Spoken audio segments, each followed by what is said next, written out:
just a bit outside.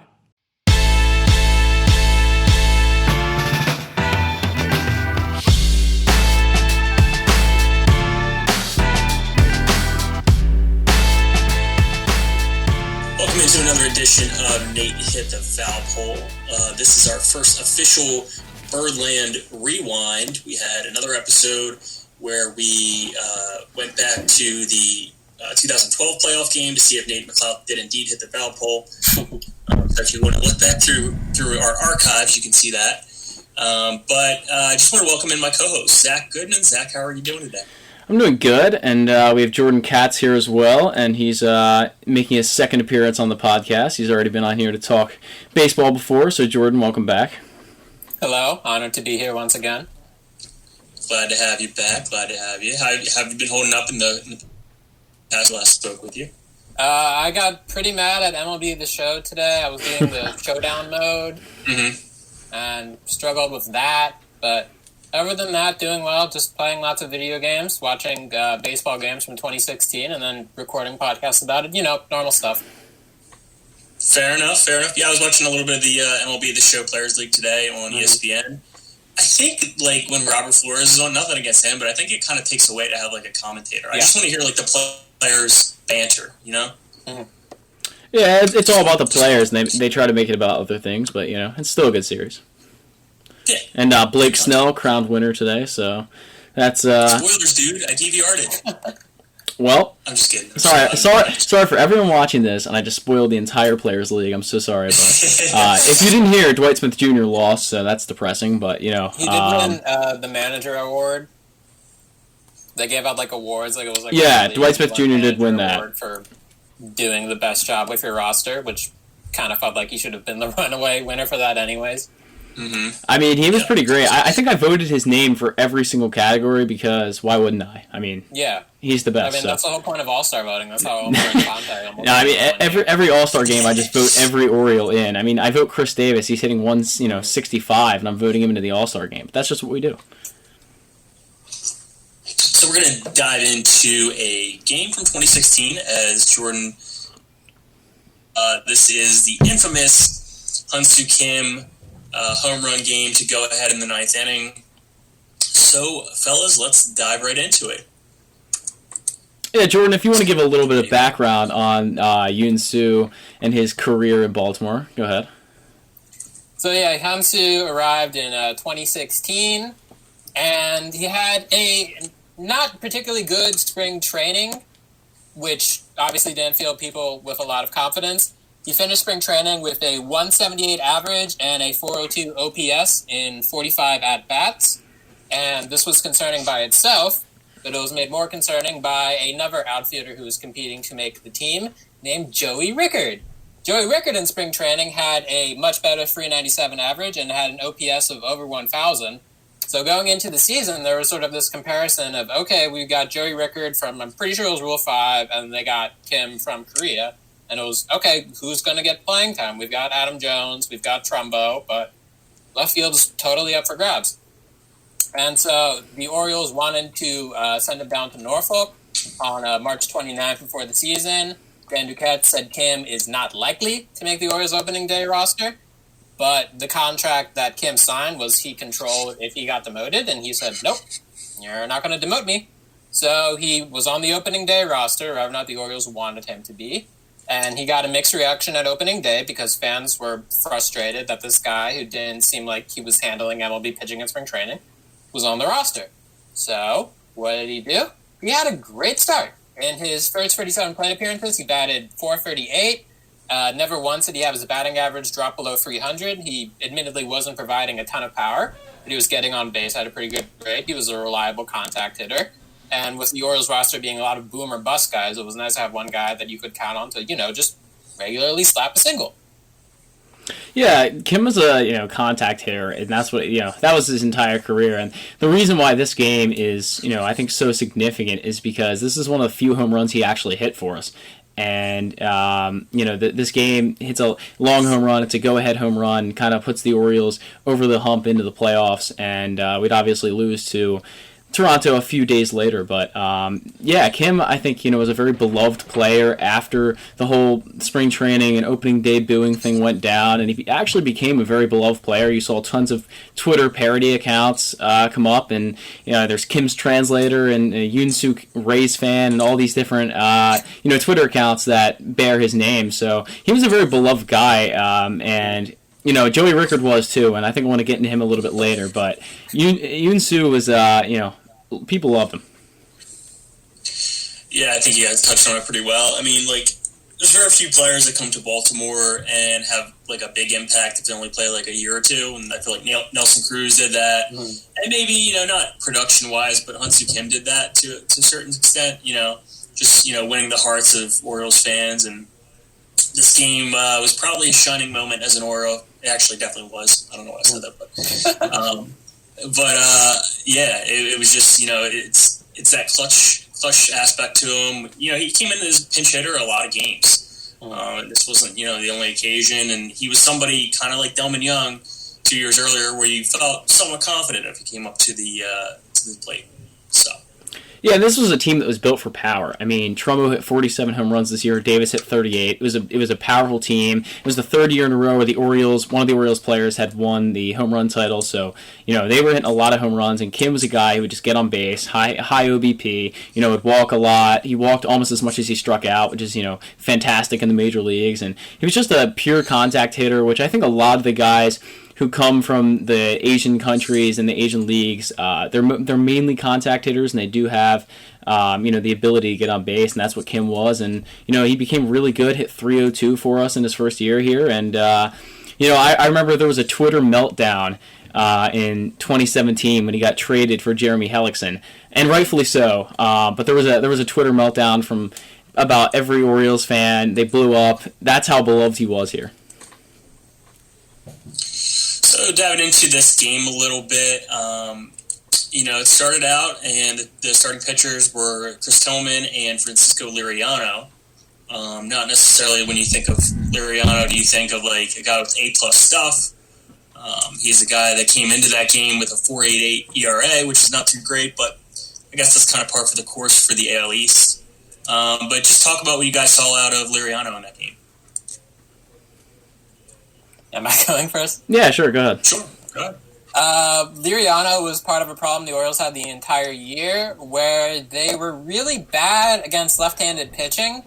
They were 29th in batting average against lefties that year and 27th in OPS, which is a bit odd because the majority of their lineup had the platoon advantage. Machado was right-handed, Scope was right-handed, Trumbo was right-handed, Wieters was a switch hitter, so he'll always have the platoon advantage. So it was odd that you would assume, okay, lefty, righty-heavy lineup with lots of righty guys that can hit for power, they'll handle lefties. And they couldn't the entire year. So Liriano's start was part of a larger problem where they just didn't really handle left-handed pitching well at all. So it wasn't surprising that he finished the game with, I believe, 10 strikeouts. Yeah, I think Jordan touched on it pretty well. That's about, what Liriano's scouting report is. I mean, he's not going to blow you away. He's not the best pitcher in the major leagues. He's not really an ace, and he wasn't, the Blue Jays ace at this point. And the Orioles just couldn't hit him. And this is a very similar game. And when I watched this game, I thought about how similar it was to the playoff game that we play against them just a few days later, and we lose. It was a very similar game. It was a pitching battle. It was two pretty decent pitching performances, and Tillman pitched well too. I thought that if you look back at Tillman in 2016 and then you watch him in 2018, it's such a difference. I mean, his breaking ball was really snapping off. He was locating fastballs just a million times better than he was just 2 years later. He really fell off so quick, and I don't know if I realized that. Tillman was really sharp in this game too. Yeah, I mean, just talk about Tillman, but yeah, Liriano was phenomenal. He had that low and away stuff. It was getting a lot of strikeouts. And sometimes you just need that from a guy, and the Jays are trying to stave off the Orioles from making the playoffs, and it worked for 7-8 innings. So I'd say that's pretty effective. I just did want to make one note quickly. I think it's hilarious when watching this game and any Blue Jays game how their crowd reacts to every single ball put in play. Yeah. Like it's a 600-foot home run. Yeah. Well, there's no commentary in this game. Since it's a condensed game, they don't have any commentary. And, yeah, I mean, these fans were going nuts. I mean, Bautista would hit a fly ball like, 250 feet, and the crowd would explode, and everyone would be, throwing a party in the stands, and, Adam Jones would bring it in or something like that. So this is the same thing if you go to Yankee Stadium. This happens too. It's just fans are not really tapped into what a home run looks like, I guess. Yeah, I mean, I feel like the rule of thumb is always watch the outfielder. If the outfielder is rapidly running back or is not moving at all, then it's generally gone in both cases. But I feel like that's sort of like something that either someone who's more knowledgeable about baseball tells you, or you just sort of pick it up from enough times going to the game, is that watching the ball is significantly less useful than watching the outfielder, because the outfielder has the single best view of the ball in the stadium.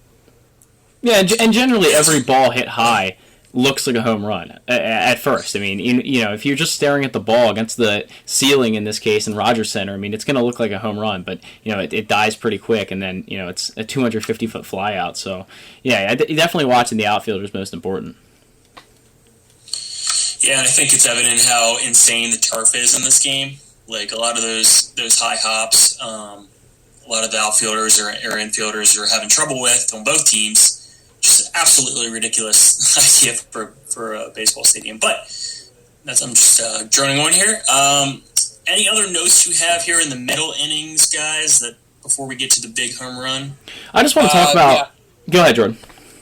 Liriano had several high leverage strikeouts. For example, in the fourth, the Orioles got runners to first and second, and then he struck out the side. So, I mean, strikeouts are useful in any context. There's generally not going to be many times you have a bad game with 10 strikeouts, but he got a lot of runners in scoring position, runners on base strikeouts, where a strikeout is especially useful because you can score a run by just hitting a sac fly or a grounder, etc. Which, I mean, yeah, that's how strikeouts work, but he got strikeouts when there was just no one on base and no one out. He got them with runners on second, runners on third, high leverage situations. So if Kim doesn't homer, the story of that is Liriano delivers a really helpful performance to further secure the Jays' wild card spot. Yeah, Matt, I just want to touch on what you said earlier about, the turf screwing things up. This defense in this game is atrocious. And besides Nolan Reimold in the later innings, this defense was terrible. I mean, Chris Tillman threw a couple balls away. He threw one away at Davis where he dropped it. Balls were getting over Tulowitzki at short. Balls were getting over Hardy at short. Very sloppy game defensively. And I know it is turf, but I think guys are generally accustomed to it by now. I think it was just a bad game for both teams. They just weren't locked in, it seemed like. And as you see right now, Scope getting a ball right by him. So, I don't know what the deal was in that day. I mean, usually if you watch a game at the Rogers Center, sure, there might be one error, but it's not generally as much as what happened in this game. So I thought that was a really interesting thing. And then Nolan Reimold ended up making some web gems later in this game, though. Yeah, like you mentioned, Nolan Reimold, pretty much the only guy that stood out that day defensively. I think we had right there. Yeah, there it is. Yeah, so right before the sixth inning, he made some clutch plays. There was another ball that was like sinking really fast. I think it was that one actually, but had a runner on first base. That ball gets by him. I mean, that's a triple, if not an inside the park home run. So you just think keeping the score where it is at right now at 2-0, totally critical for the outcome of that game. Yeah, I thought remembering Reimold was also kind of like, you think of him as more of like a dark ages Oriole, but like he was starting this important game that could have determined whether or not they made the postseason in 2016. Like, I feel like most people associate him as like a 2010, 2011 Oriole, but here he was in 2016, starting one of the most important regular season games they've had since the 90s. Yeah, Nolan Reimold, I think, is one of the ultimate Dan Duquette players that... And there's another web gem by him right there, but and that's a double play too. Yeah, and he's one of the Reimold was one of the guys that just stuck around forever. And every year you thought, okay, I think he's going to get cut this year. He's not going to be great. And then he just stays on the team, either in a bench role or sometimes, like even right now, in a starting role. And he was just one of those players that just always stuck around. I think like Joey Rickard, who we mentioned earlier, never really put up big numbers, never really did anything that even makes a reason or a case for him to stick around, but he was just a very lengthy career for the Orioles, and like you said, even in playing in 2016. So I thought that was interesting too. Just a quick programming note: if you guys ever want to find these older games, Jordan was gracious enough to help us out. This is like kind of the format that you want to go for. It's just the name, abbreviated name of the city at the other team, and then the date, and you can find usually both the condensed game and the full game. So some other relief pitchers that we saw in this game: Brett Cecil, shout out University of Maryland. Donnie Hart, and then we reach a one Jason Grilli. Jordan, what are your lasting thoughts on Jason Grilli? Jason Grilli is one of those guys where if he plays anywhere outside of your team's division, you don't see him enough to develop any sort of animosity. But he seemed like one of those people where I don't want to sound like an unwritten rules grump, but like it seemed like his amount of happiness over getting out of an inning never quite matched the significance of it. Like, it seemed like he was one of those guys that was pumped whenever he finished an inning in any context, which, I mean, good for him. And if you have that guy on your team, you'll love his enthusiasm.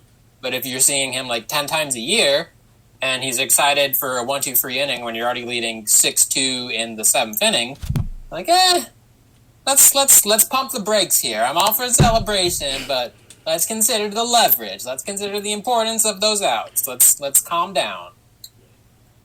That reminds me a bit. Quick note for you guys before you go, Zach. We are back live on YouTube, so we are good to go. Okay. Just letting you know. We're out of MLB jail. Back live, folks. Yeah, Jason Grilli, like, I think that Jordan made a good point about him celebrating everything. And you know who that reminds me of immediately is Mike Wright. Mike Wright would, throw his glove at the wall, or throw his glove on the ground when he did something bad. I mean, he would just blow up. He was Mr. High and Mr. Low at the same time, and he would celebrate so much when he, if he struck Aaron Judge out, I think he did. He would just like jump up and down. And I think Jason Grilli is kind of that same personality type. And Grilli's not really one of the premier closers or even relievers that you think about when you think about Toronto in the in the 2010s, but he's a formidable player. Yeah, I mean, I do feel like being a reliever is a different emotional situation than a starter. Like, I've personally never been neither at the MLB level, but like you have fewer opportunities to really make an impact. Like, an average reliever is going to have 70 or so innings, while a starter is going to have at least double than that, maybe more, depending on how good of a starter you are. So I will concede he does have fewer opportunities to be pumped about a big strikeout compared to if he was a starter. But still, it's one of those things where, like, if he did that on the A's, I wouldn't care because you see the A's 6 times a year, but you see the Blue Jays 19 times a year, and they're good, and you're dealing with the Yankees and the Red Sox and all that. Like, it's the perfect recipe for being like, Jason Grilli, what an annoying dude. Yeah, that's about it. Another reliever of note in this game was Brian Dunsing. Who would go on, I believe he started for the Cubs at one point after this, if I'm not mistaken, or something. I don't remember. But just a funny name to throw in there, not somebody I would remember whatsoever on that 2016 team. So moving on to the top of the 9th inning, we have, I believe, Jonathan Scope's the one who gets the single to get on base. And then a key part of the game that a lot of people forget is when Michael Bourne comes in, pinch runs for Scope, and steals second base. Big moment.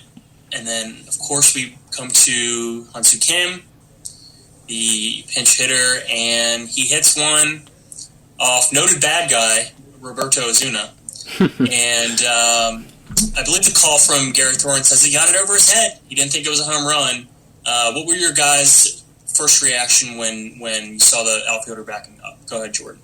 Yeah, I mean, like, the fact that they had Michael Bourne pinch run was sort of a pretty obvious indicator that they weren't betting on Kim hitting a homer, because otherwise you score on a homer from first, you score on a homer from second, doesn't make a difference there. So the fact that they brought him in was a pretty clear admission that, okay, we're expecting Kim to slap a single. If we have a fast count second, we can tie this, but there's no way it's going to score. And I remember I was in my dorm sophomore year at UMD, and I'm not a big yell at the TV person, but like as soon as I could tell that was a homer, I yelled and startled my roommate, who I think was working on a comp sci homework, so my apologies to him. But yeah, like, you weren't expecting it. Like, he wasn't the power guy. He was the slap hitter, get on base guy, to contrast with the 12 different power hitters they had on the roster. And, like, he just didn't hit homers, and then he hit one of the most important regular season homers the Orioles have ever had.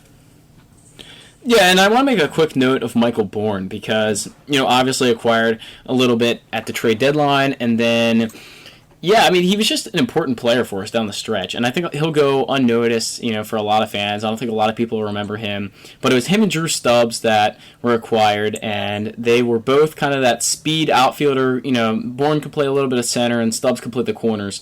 I would say that, arguably Bourne was a lot better of a player than Stubbs. Stubbs kind of a burnout from Texas, but Bourne could steal bases. He made a huge throw just a little bit earlier. I can't remember exactly what team it was against, but he threw something out at the plate, which helped us get to the playoffs too, and that was just a huge play. Bourne was really important, and I think he's always underlooked. My reaction to Kim hitting that home run was kind of disbelief. I think that's what everyone kind of experienced because, like Jordan said, not the power guy, not the guy you expect to hit a home run. He's, the guy you hit to, you put up there to hit a single up the middle. And that's exactly what the Orioles wanted. They, like Matt said, they had Bourne steal second and then, have Kim put the ball in the outfield for him to go home. And that's exactly what I thought would happen. And then he had a home run. So that's obviously, a huge moment, very exciting. And, I think that will be the legacy of Hyun-Soo for a long time. Yeah, the stolen base is interesting because I checked this number 3 times to make sure I read it correctly. That is one of 19 stolen bases they had for the entire year. Not the month of September, not in some other time frame. The entire year, they stole 19 bases, and that was an occasion where they thought, okay, we have to do this, which made the, further cements the fact that Buck didn't think Kim was going to homer. I don't even know if Kim thought he was going to homer. That one of the 19 times they successfully stole a base was because they thought that, okay, he's going to get a hit, but it's not going to be a homer. Yeah, and that pitch that Kim hit is the perfect pitch for a lefty contact hitter to hit out because it was down and in fastball. And when you get it down and in fastball, you turn and burn. The lefties all know that. And that's just an easy pitch to jump on. Generally, lefties are really good down and in. So Kim was a great hitter on the other, before he came to the major leagues in the KBO, and he was a great player. And, he won the batting title a few years, won a couple Gold Gloves, and, this is just not something he typically did. He did hit have a 20 home run season in the KBO, but just not something he would ever typically do in the MLB. I think he only had 6 home runs that entire year, so this was just really exciting as a play. Also, it was a quality at bat. Matt, would you like to cover that, Matt? The at bat. No, I just watched the condensed game, so I didn't really see the full at bat. But if you have notes on that, you can talk about it. I mean, it was a 9-pitch at bat. He fouled back 4 pitches. Mm-hmm. The free 2. Generally, if you're getting to the 9th pitch of the at bat, you're going to like your chances to do something productive, because that means you've been fouling pitches off, and that's exactly what happened. Yeah, I mean, just thinking back, that's definitely one of the biggest Orioles home runs I've witnessed live. I think I was a little bit more excited for the Delman Young double, but that Hyun-Soo Kim home run ranks up there, especially, they were kind of teetering on, are we going to make the playoffs or are we not? And that kind of solidified, okay, we're now in prime position to do so. So definitely memorable from that standpoint. I will say in 2017, I kind of expected something like that to happen. I know we went into September being, a contender in the AL wildcard, and then we completely blew it in September. I think we won 4 games in the entire 2017 September. Tim Beckham. Tim Beckham went off in August. I think he batted 400 and had 10 home runs or something during August. It was ridiculous. He'll never do that again. And then September he bats I don't know, 0.8, 0.08, so, not 0.8, that would be insane, but Tim Beckham... He probably did. He probably did, it's Tim Beckham. Tim Beckham is the streakiest player I've ever seen. The guy, is the streaky, but he completely blew our chances in 2017, but I thought something like the Kim Homer would happen, but it never did. The funny thing about Tim Beckham is he did actually get off to a really good start when he joined the Mariners. Yeah, he did. He had He was batting .400 after his first 11 games. Obviously, he didn't maintain that.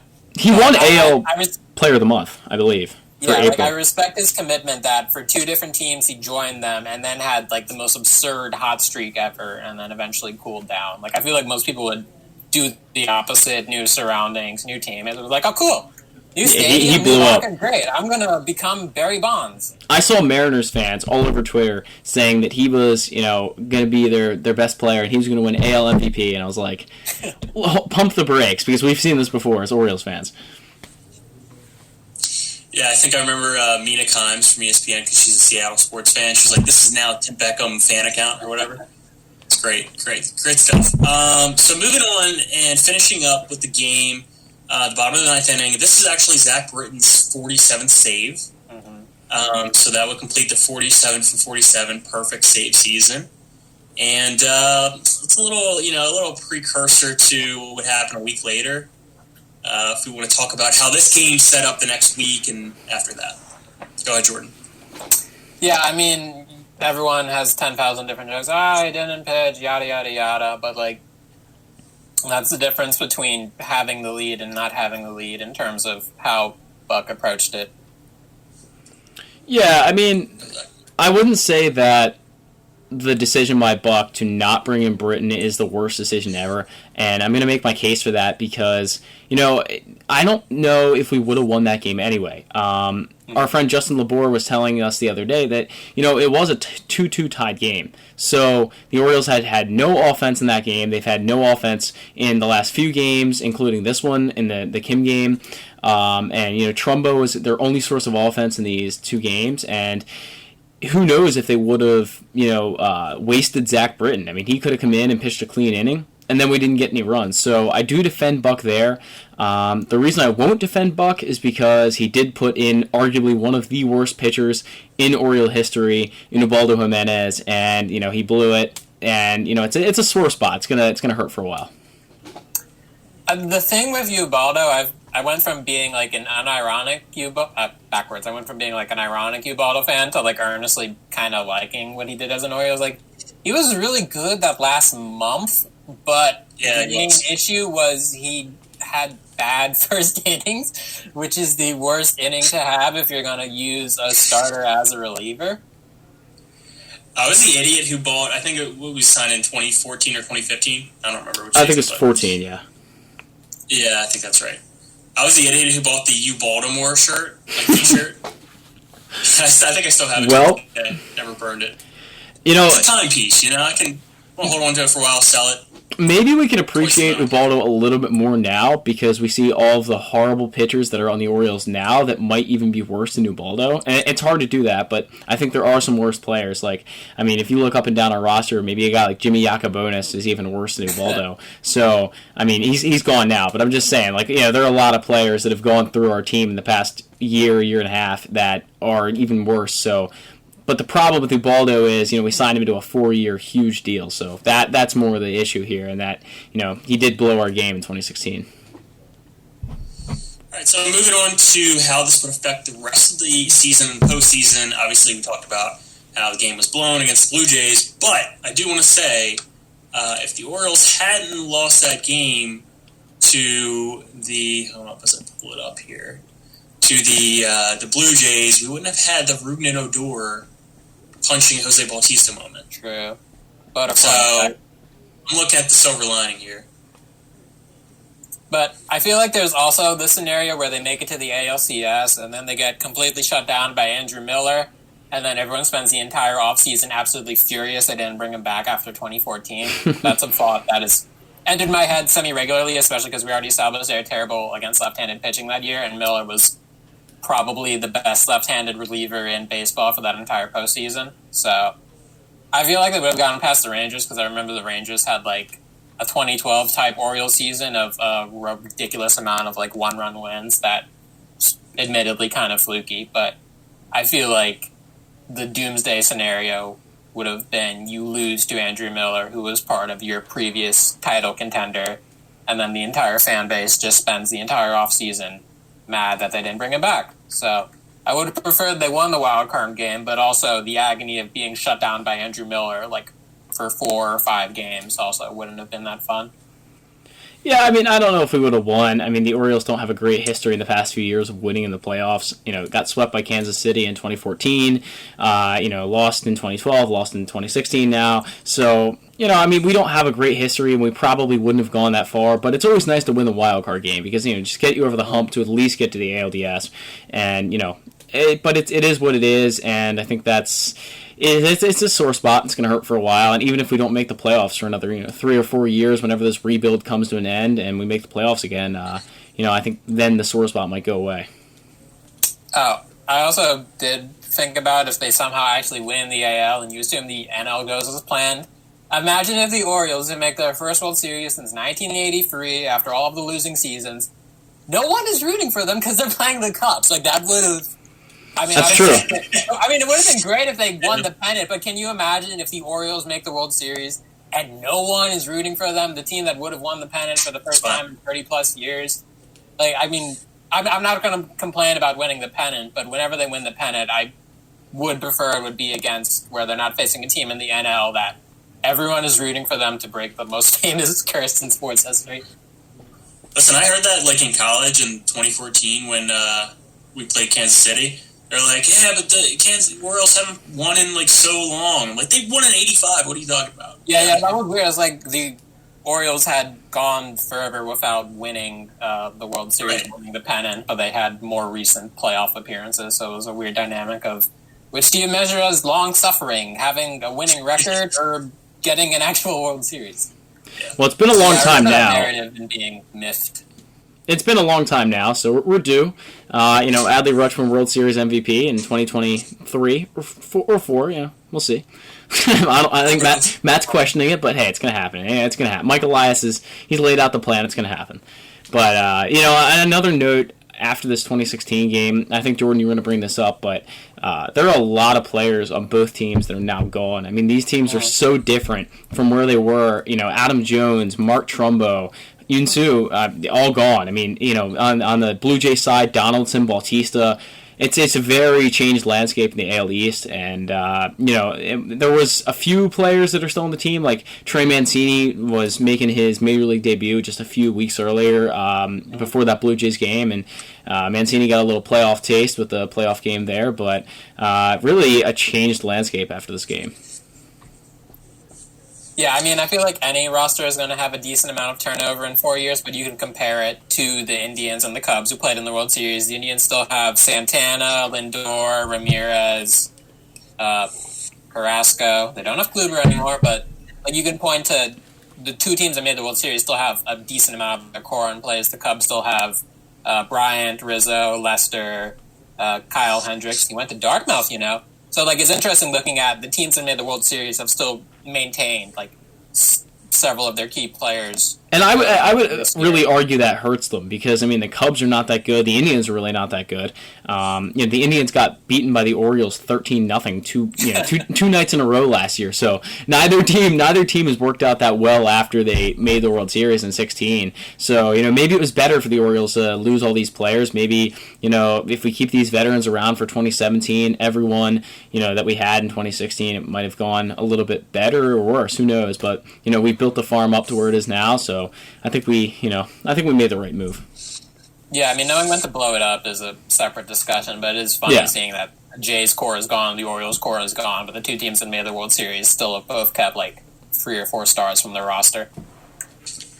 How do you guys view the whole Orioles-Blue Jays rivalry now? I know they're both kind of in rebuilds, and obviously the Blue Jays are probably a little bit ahead of them with most of their prospects up with the big league team, but how do you view that going forward, especially in the AL East? Go ahead, Jordan. I think it's knowing that you're both in the same uphill fight of knowing that you have to dethrone the Yankees and knowing you have to dethrone the Red Sox.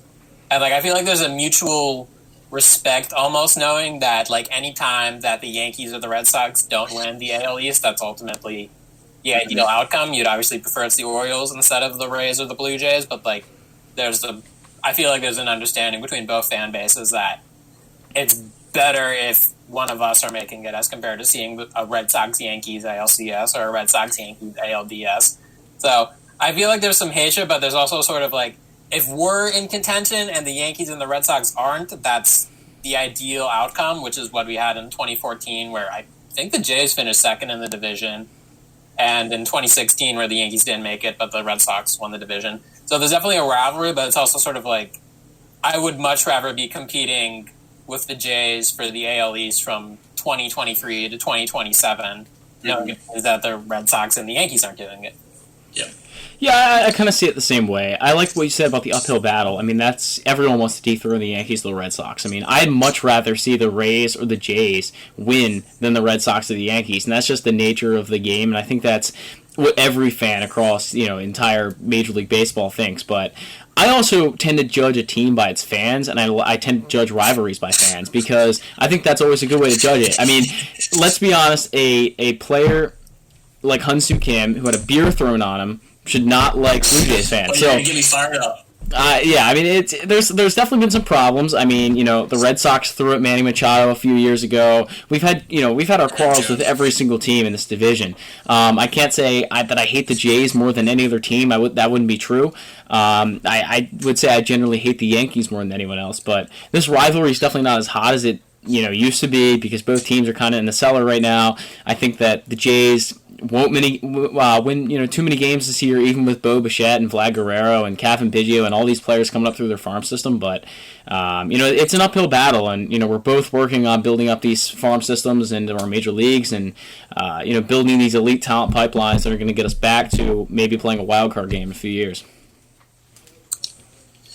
Yeah, I do want to say, I went to Toronto last summer to catch a Orioles Blue Jays game. It is kind of how it looks on TV. It's very echoey, and then it's super super loud when someone gets a hit, and then it goes dead silent. It's just a strange fan experience. And they were playing like a rock band was playing in between the innings to keep people's attention. Yeah, it was just really strange. I don't know. Just a little sidebar there. I think that and the Trop down in Tampa Bay kind of share the same kind of awful stadium experience, and I haven't been to either, admittedly, but neither are great. I know a lot of I hate watching games in these stadiums. I mean, that's one of the things. Whenever the Orioles play there, I always dread it because it's just darkness, and there's no fans for either team. No one shows up, and it's just not really fun to watch. So one thing that I wanted to cover is it was obviously the Orioles and Blue Jays in the wild card game. And then there were three other teams that were seriously in contention going into this game, which are the Tigers, who are now in the midst of a rebuild, the Mariners, who are now in the midst of a rebuild, and, drumroll please, the Astros, who are in the opposite of a rebuild. So it's kind of interesting seeing that the fact that the Astros didn't make the wild card game this year might have led to some activities of questionable legal variety. So it's kind of funny seeing that there were 5 teams that were seriously in wildcard contention when this game happened. 4 of them are now bad, and the 5th one came a game away from winning the World Series. So it shows you that windows can close and open at the same time. Yeah, it improves that baseball is a cycle. I mean, baseball, with anything, when the good are eventually going to get bad, the bad are eventually going to get good, and obviously it depends on who you have managing and what's being done for your farm system, obviously. But usually the teams that are bad for a while end up becoming good again, and that's why I think we can hold out hope here for Orioles fans that the Yankees will be bad at some point. They don't have as strong of a farm system as we do. So maybe the Yankees turn back to not winning the division like they did for a few years in the 2010s, and but baseball's cyclic. It will eventually, the Orioles and other teams like the Mariners and the Tigers will eventually be able to win again. Until last season, the Orioles had won the division more recently than the Yankees. That is true. It's true. I believe 2009 was their last division win before that, or I could be really wrong. But they won the World Series that year. 2012. They won it. Okay. Oh, yeah. You're right. So. But anything else? Go ahead, Jordan. Since you mentioned the prospect thing, I feel like the Yankees are sort of the team where all their good prospects are now actual major leaguers, so they haven't really replenished the supply. But if you go from the number 1 farm system to the number 27 farm system, but your team is also getting better, that means your farm system is successful, and now you're getting worse draft picks and all that. So The I mean, Yankees. if you're a title contender with like a crappy farm system, you can live with that. But if you're bad and have a bad farm system, then obviously that's concerning. But a team with a bad farm system that's in contention is sometimes just, oh, cool, we called up all of our prospects. They're great. We don't have any new ones, but look at them. They're adults. They're full-grown players. Yeah, and sadly for us, the Yankees produce so much great talent that even a guy like Clint Frazier, who would be a starting outfielder on our team, doesn't even play for them. I mean, I know he's a terrible defender, but the guy can hit. I mean, he has some of the best bat speed that I've ever seen. And a guy like him, who would be a starter on almost every team, doesn't even play for the Yankees because they have Stanton, Judge, and Hicks. So, I mean, it's just, they produce unbelievably great talent throughout that organization. I mean, there's been very few busts. Maybe Greg Bird is the most notable one recently, but it's just a great system, and that's kind of, it's kind of bad for Orioles fans. Yeah, I mean, as long as they keep getting guys like Jason Dominguez in the international pool, like, they're going to be okay for a little while. I know they signed Garrett Cole to like a billion-year contract, so we'll see how that shakes out in the end of that deal. But any other notes before we get out of here, fellas? For the Yankees, like, I feel like the Gleyber Torreses of the world don't concern me. Like, you can always assume they'll have a reasonable amount of good talent, but like the guys that filled in, like Mike. I forgot how his name is. It Mike Troutman? Michael Troutman, yeah. Like he was a contributor. Like they got Luke Voigt, who suddenly was like hitting like 30 homers. So, like I'm more concerned about the fact that they had a magical pipeline of random bench guys that were contributing. Like Mike Ford. Mike Ford sounds like a made up name. And he like started like 80 games at first base or DH for them that year and provided good production. So like they're gonna have Gleyber, they're gonna have Giancarlo, yada yada yada. But like, if everyone is getting injured, but then all their replacements are somehow as good, that's deeply concerning.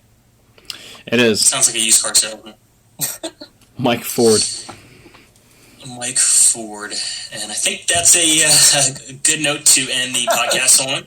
Anything you want to plug, Jordan? I mean, I guess my Twitter account, there isn't really that much to tweet about. I mainly just tweet screenshots of new cards I've unlocked on MLB The Show. It's always solid. We appreciate you guys joining us. If you are watching the live stream, go ahead and subscribe to our YouTube channel. We would appreciate that. As always, you can find us on Twitter at FoulPolePod, and we are also on iTunes, SoundCloud, Spotify, and Google Podcasts. Thank you so much for listening, and we will catch you next week.